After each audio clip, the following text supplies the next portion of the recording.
בצלם, ואספר לכם את מעשהו של התלם. המישור המבוצבץ דרכו כולנו מציצים, להשרות סיכוי יושרנו בסירם של אחרים. ושהיום הוא תלם, היה פעם גבעה של פרחים ושל עצים וחלומות לחפירה. יהודי אחד חכם אחד הגיע לגבעה, בעוד הוצאת חמצן מעדפו למחשבה. הארץ מתרחבת, האוויר בה מתכווץ, הרי שכל אזרח זקוק עכשיו לעץ.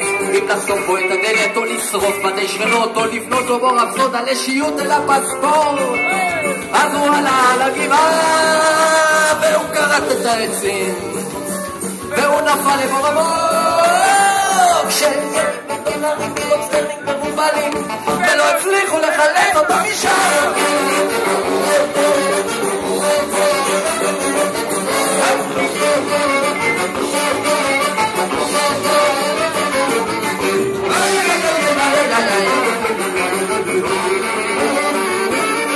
יהודי אחר, חכם אחר, שמע על היוזמה, ואץ נעוץ לו עת לחגיבה כולה פריחה. הארץ מתרחבת, הזמן בה מתלקח, הרי שכל אזרח זקוק עכשיו לפרח.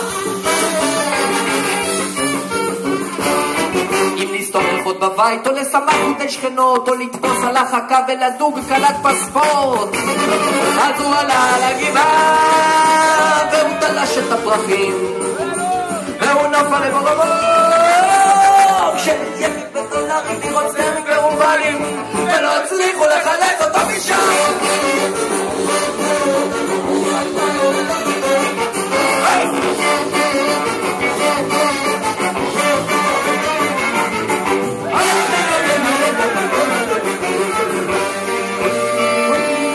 יהודי שלישי חכם שלישי ביקש לגמוע עצוב, כך החליט כשמולו פרח גמל חשוף.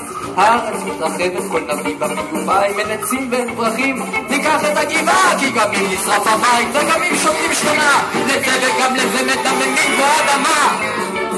אז הוא עלה ל-D9 והוא ערף את הגבעה והוא נפל לבור עמוק של יפים ודולרים ורוצלרים ורובלים, ולא הצליחו לחלק אותו משם.